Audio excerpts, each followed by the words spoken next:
If you are watching the headlines and reading between the lines, this video is going to be an honest share as to some of the things that you need to be thinking about. The Caribbean is a destination you're considering. I'm Zoe Smith, founder of the Exodus Collective, a platform for folks living consciously in the Caribbean. And in this video, this might be a slightly longer one, but at the end of it, I hope you will have a real insight into some of the issues that you might want to be thinking about from pretty much wherever you are in the world. So as context, while most of you might be familiar with my face here on YouTube, I'm actually a journalist by training. And at one point, I was the founding director of Full Fact, which is the UK's original political fact-checking organisation.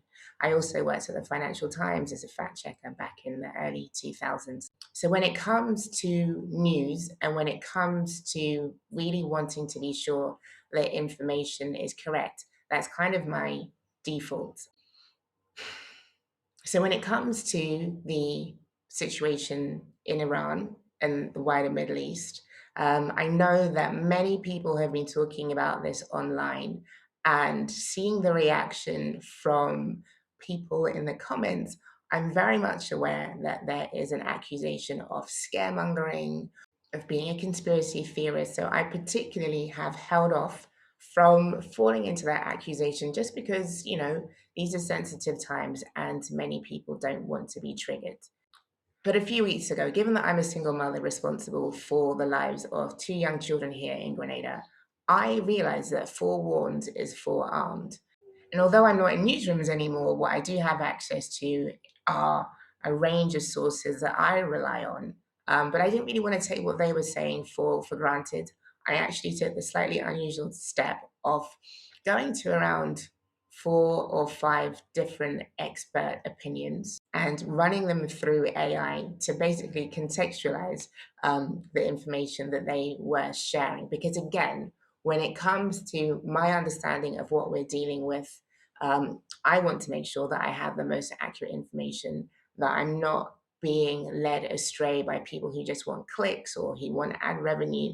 So I really want to make sure that I'm working with facts and not opinion. And as context, I have to confess that I am someone who is prone to be ready for the worst. Probably I can blame it on my religious conditioning, but thinking that things may not always be fine and there may be a time where systems are not as certain as we would hope they would be is something that has always been on my radar. So when it came to the pandemic in 2020, and I found myself stuck in the UK, I really kicked myself thinking, Zoe, you knew that a time like this was going to come. Why are you not in Grenada? Why are you not somewhere where you can live with less interference, where you can grow your own food? I also happened at that time in 2019 to be working with Chinese students teaching English online. So at the same time that the government was saying, everything's going to be fine, you don't need to worry, this is an Asian thing, I had about 4 months insight to the fact that at the same time they were saying that, there were students I had who hadn't been able to leave their houses for 6 weeks because of COVID. And the concerning thing is that it's not just a insider media perspective. At that time, I had a conversation with a former health minister, a contact of mine, saying, listen, why are we meeting up in person? Shouldn't we be worried? And again, his line was, no, that's not anything we need to worry about in Britain. We keep calm and carry on. We can't lock people up and tell them not to move around. That's not how we do things. So it's not just that there's a narrative that is being pushed out in the media for population control perspectives. Even amongst the decision makers, their level of clarity is not necessarily where you might want it to be for you and your household. So taking that into consideration and really, from my perspective, understanding if I want to know how to move, that's on me. I can't expect it to come from the government. I can't expect it to come from the media. I can't expect it to come from anyone other than myself. That's how I'm navigating these times. And the point that I was making is that this situation now feels incredibly similar to how things felt back in 2020. I remember on the 4th of February, I actually caught a flight back from Grenada to the UK, and folks were saying, oh, yeah, there's this thing going on in China. I hope we'll be okay flying. And yeah, I didn't catch COVID that time around, but life definitely changed. And these are conversations that are really uncomfortable to have. I think many of us feel very comfortable with the idea of business as usual being the status quo, that we can rely on the systems around us to carry us through. We pay our taxes, we vote, and in return, safety is delivered.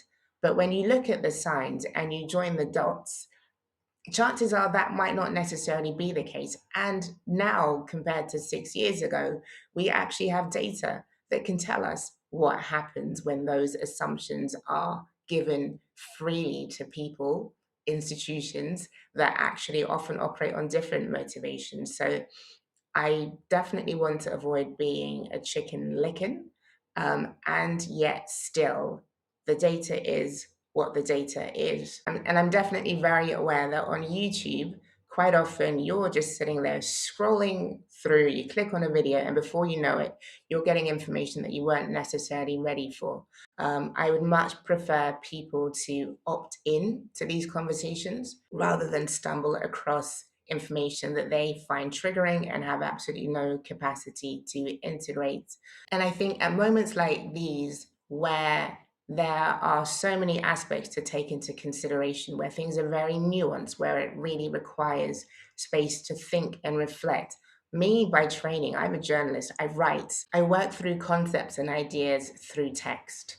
And to be able to go back to that way of sharing information and stimulating debate is something that I'm feeling very called to do. And to be honest, it's been something that I've been feeling for a while, which is probably why you haven't seen that much of me here for the past couple of years. And what's funny is on the 25th of December, Christmas Day, I actually sat down and had a conversation with some women here, like, listen, you need to get your seeds, you need to start planting, because you need to get your gas, you need to make sure that you have petrol stored, because things are about to get worse. And this was before the situation in Iran had kicked off. So it wasn't like I hadn't been forewarned. The main point that the data is showing me and that I illustrate in this article is that this is not a short term thing. The implications of this are going to be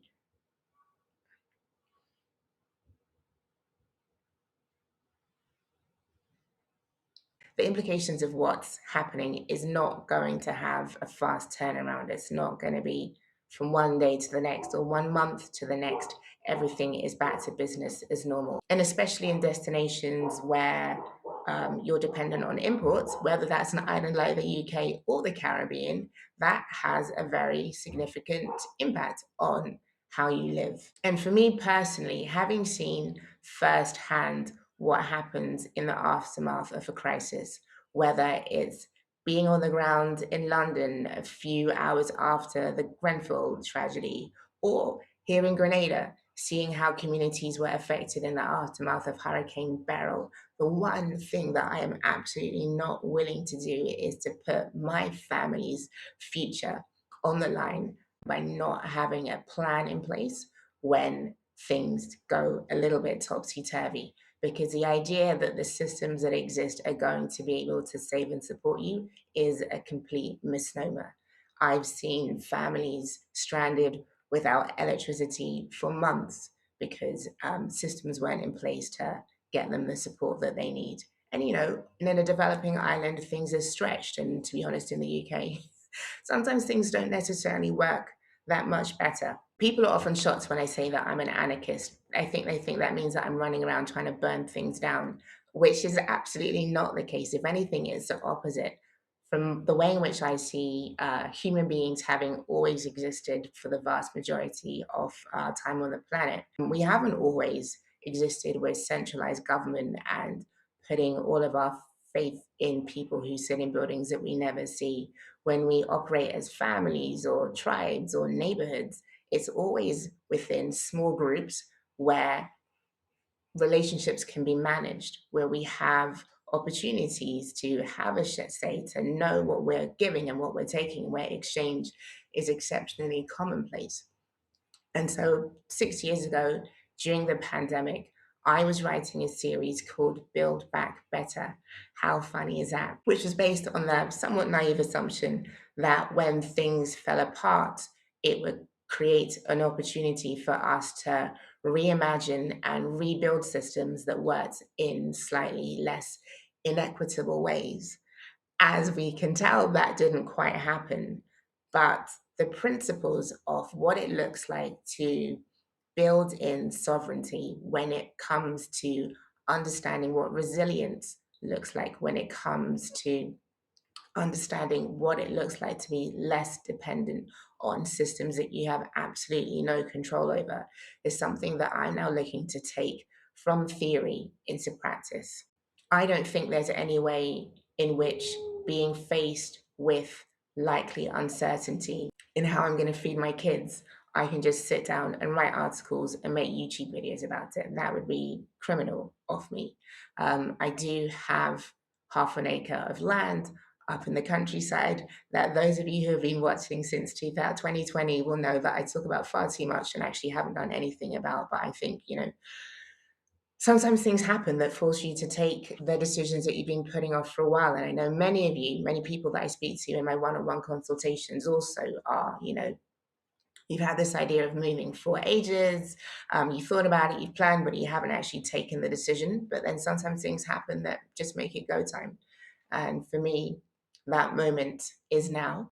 And it's not really a knee-jerk reaction. It's something that I've made videos about it. And not just that, I've actually have a manuscript that I started writing over a year ago as to what food sovereignty can look like in the Caribbean when it comes to understanding how to navigate an environment in which around 70% of food is imported. And for meat eaters, I think that figure rises to 90%.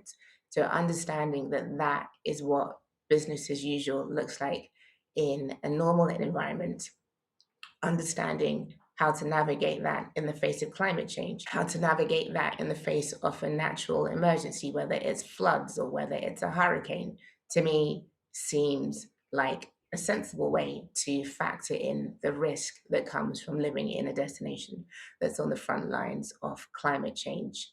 Um, Global turmoil wasn't something that I was expecting to happen this quickly, but it looks like it is. And even if magically things turn out for the best, being able to mitigate the ups and downs of life in the 21st century seems like a very useful insurance policy. So, this is why the conversation here has to change. I am really focused on what sovereignty looks like. I'm really focused on what building resilience at a household and community level looks like. And the conversations around the other elements regarding relocation are feeling very much less pressing, which means that I'm taking a decision as to where I put my energy. The one-to-one calls that I've been offering for the past 5 years definitely feel like something that I need to cease. If you are looking to move to Grenada or to have those sorts of conversations, my Calendly will stay open until the end of the month. But really continuing to work with the people that I'm already working with who are in the process of moving, continuing to deepen into the considerations that need to be made when it comes to adjusting to this new normal and putting that into practice on the land is something that I know is going to take up a lot of time. I'm a city girl. By no stretch of the imagination am I a farmer. So this journey is definitely going to need to be facilitated by the amazing contacts that I've made over the past 5 years who are much more skilled than me. And it's going to take a lot of time and energy. It's a journey that, to a certain degree, I'll be sharing here on YouTube, but for the most part, that will be over on Substack. So if you're interested in joining the journey, check out the link below. And what's really lovely is that these conversations are happening organically. Yesterday, I bumped into someone in SOG who was like, "Oh, I know you from YouTube."